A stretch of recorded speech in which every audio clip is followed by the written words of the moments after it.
नमस्कार. तुम्ही बघत आहात जनहित समाचार यूट्यूब चॅनल. बघा आजच्या घडामोडी. मी तुमचा बाबुराव करी.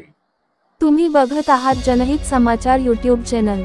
पत्रकारांसाठी रेनकोट वाटप आणि आरोग्य शिबिर उत्साहात संपन्न झाला. भिवंडी तालुक्यातील स्वराज्य तोरण चॅरिटेबल ट्रस्टतर्फे भिवंडी पत्रकार महासंघ आणि महाराष्ट्र राज्य पत्रकार संघाच्या सहकार्याने 100 पत्रकारांना रेनकोट वाटप आणि मोफत आरोग्य तपासणी शिबिराचे आयोजन वळ ग्रामपंचायत भिवंडी येथे झाले. प्रमुख पाहुणे जिल्हा माहिती अधिकारी अमित सानप यांनी सांगितले की पत्रकार हे लोकशाहीच्या 3 स्तंभांना दिशा देतात आणि समाजविकासासाठी त्यांचे योगदान महत्त्वाचे आहे. सरपंच सचिन पाटील यांनी किशोर पाटील यांच्या प्रामाणिकतेचे कौतुक करत आज पावसालाही हजेरी लावावी लागली असे म्हटले. आरोग्यम धनसंपदा फाउंडेशनच्या पुढाकाराने बीपी, शुगर, डोळे, चष्मा आणि इतर तपासण्या करण्यात आल्या. कायद्याचे शिक्षण पूर्ण केलेल्या पत्रकारांचा सन्मान मान्यवरांच्या हस्ते करण्यात आला. कार्यक्रमाचे सूत्रसंचालन मनोहर तळे आणि अफसर खान यांनी केले, तर आयोजक डॉक्टर किशोर पाटील यांनी पत्रकारांसाठी उपक्रम सातत्याने राबवण्याची ग्वाही दिली. जनतेच्या समस्या शासन व प्रशासन पर्यंत पोहोचवण्यासाठी जनहित समाचार यूट्यूब चॅनलला सबस्क्राईब करा आणि लाईक करा. व्हिडिओ कसा वाटला त्यावर कमेंट जरूर करा. आणि आम्ही पत्रकार संघामध्ये कुठलेही जातीभेद करत नाही. सर्व आम्ही एकच आहोत. या उद्देशाने ही पत्रकारिता करतोय आणि त्या हिशोबानेच मी सर्वांना सोबत घेऊन काम करतो. आणि त्यांचंही मोठेपण आहे की ते मलाही मोठेपण देतात. त्याच्यामुळे त्यांच्या सर्वांचे मी मनापासून आभारी मानतो. कारण एवढी संघटना करणं म्हणजे खायची गोष्ट नाही आहे. ज्याप्रमाणे पेपर चालवणं कठीण काम असतं त्याप्रमाणे हे यांनाही चालवणं फार कठीण आहे. एवढी जमा करणं एक जिगरीचं काम आहे आणि ते प्रत्येकाला माहीत आहे. कारण दरवर्षीप्रमाणे मी हे कार्यक्रम करतो आणि अखंडितपणे ते सुरू आहे ना, कायम सुरू राहील. कारण ती मला पक्की हुलहुली आहे की पत्रकारांना रेनकोट दिलेच पाहिजेत पावसात. काही वेळेला हेल्मेटही वाटप करतो. अशा अनेक ज्या तक्रारी येतात किंवा त्यांना अडचणी येतात त्या अडचणी आम्ही या माध्यमातून सॉल्व्ह करत असतो. आज या ठिकाणी सन्माननीय जिल्हा माहिती अधिकारी मनोज सानप साहेब पुण्याला असताना देखील ते आपल्यापर्यंत आज पोचले, म्हणून त्यांच्या आपल्या सर्वांच्या वतीने जोरदार स्वागत करून त्यांचा सन्मान करावा, आभार व्यक्त करावे. त्याचप्रमाणे आमच्या गावचे सरपंच सन्माननीय सचिन पाटील या ठिकाणी सकाळी 10 वाजल्यापासून आहेत. का तर त्यांना माहीत होतं, ते मला सांगत होते दादा मला जायचं. मी सांगितलं अरे थांब थांब जाऊ, आपले पत्रकार येतीलच. सगळ्यात पहिले ते आले होते. त्याच्यानंतर आमचे ग्रामपंचायत अधिकारी सन्माननीय राकेशजी जोशी ते देखील या कार्यक्रमाला आज उपस्थित राहिले. त्यामुळे आपल्या सर्वांच्या वतीने त्यांचे आभार मानतो. तसेच आपल्याला या ठिकाणी आरोग्याची सुविधा, मोफत सुविधा दिली ते आपले मित्र सन्माननीय जितेंद्र पाटील, ते आरोग्यम धनसंपदा फाउंडेशनचे अध्यक्ष आहेत आणि त्या फाउंडेशनच्या माध्यमातून सर्व ठिकाणी ते मोफत सेवा करतात. आज त्यांनी आपल्यालाही दिली, त्यामुळे आमच्या सर्वांच्या वतीने त्यांचेही आम्ही आभार मानतो. तसेच आमचे ज्येष्ठ पत्रकार या ठिकाणी राजेंद्र काबाडी साहेब आहेत. तसेच सर्व आपणही ज्येष्ठ आहात असं समजू नका, कारण वी आर इक्वल. आपण सगळे एकच आहोत. कोणी भेदभाव मी करत नाही कधी, पण आपण या ठिकाणी सगळे आलात त्यामुळे आपल्या सर्वांचे मी आभार मानतो आणि पुढे कार्यक्रमाला सुरुवात करतो. जय हिंद, जय महाराष्ट्र. तुम्ही म्हणाल साहेब आजच्या पत्रकारितेमध्ये नाही पोट भरत, करावं लागतात काही गोष्टी. मी असं म्हटलं का की करू नका? मी असंही म्हटलं नाही करा, पण तुमची सतसत विवेक बुद्धी जागृत ठेवून जे काम चांगलं होण्यासारखं आहे, ज्याला तुम्हाला जास्त त्रास न देता करायचं आहे, समोरचा तुमच्या बाबतीमध्ये 2 वाईट शब्द तोंडातून काढेल असं करण्याचं आहे, हे मात्र करू देऊ नका. हे तर तुमच्या हातात आहे ना कमीत कमी. आणि स्वतःचं काम तुम्ही जेव्हा प्रामाणिकपणाने करता ना, तेव्हा जगातला कोणताही माणूस, कोणताही म्हणतोय मी, जगातला कोणताही माणूस हा तुम्हाला सॅल्यूटच करणार. चांगल्या माणसाला नेहमी लोक नम्रपणे आनंदाने काबाडी सरांसारखं इथे स्टेजवर मानाचं स्थान देणारच.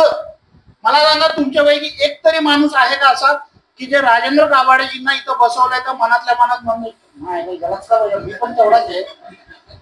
असेल का कोणी तुमच्यापैकी असा?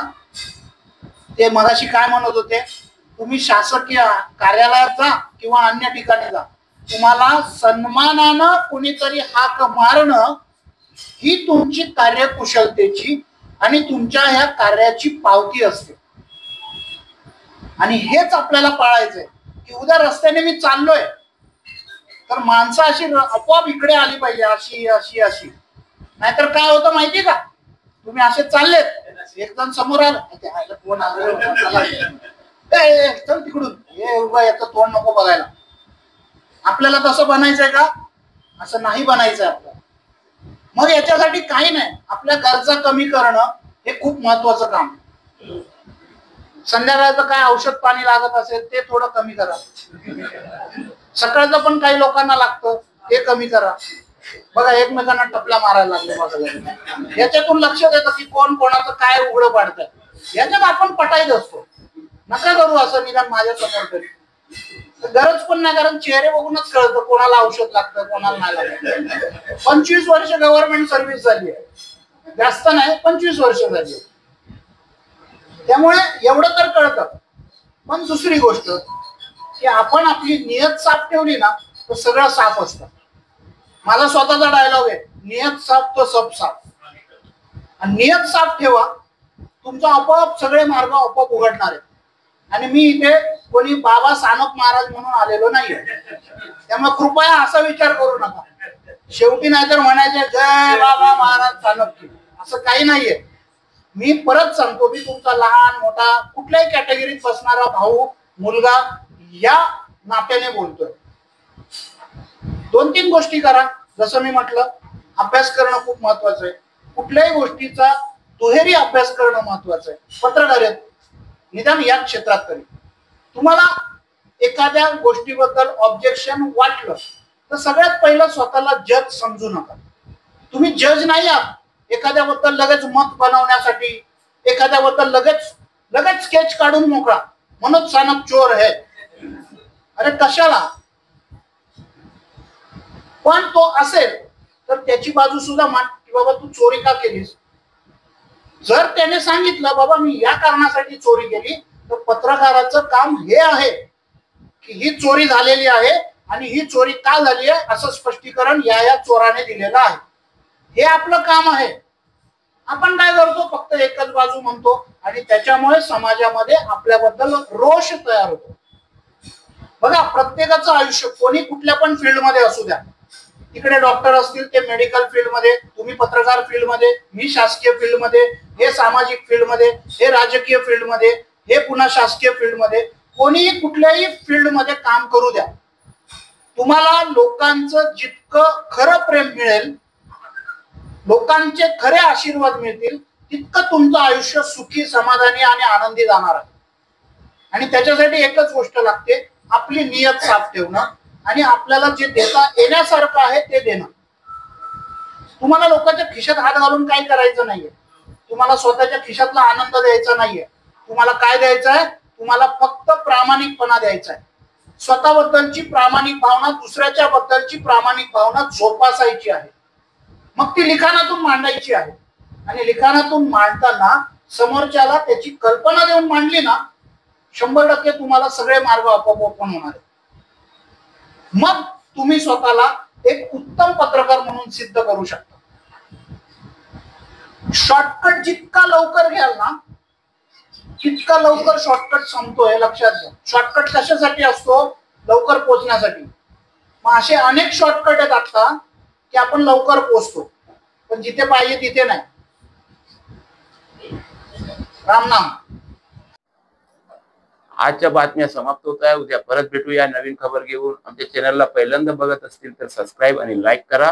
व्हिडिओ कसा वाटला त्यावर कमेंट जरूर करा आणि व्हिडिओ चांगला वाटला तर मित्रभर शेअर करा. आमच्या चॅनलचा व्हिडिओ तुम्ही पूर्ण बघितल्याबद्दल धन्यवाद. जय हिंद, जय महाराष्ट्र.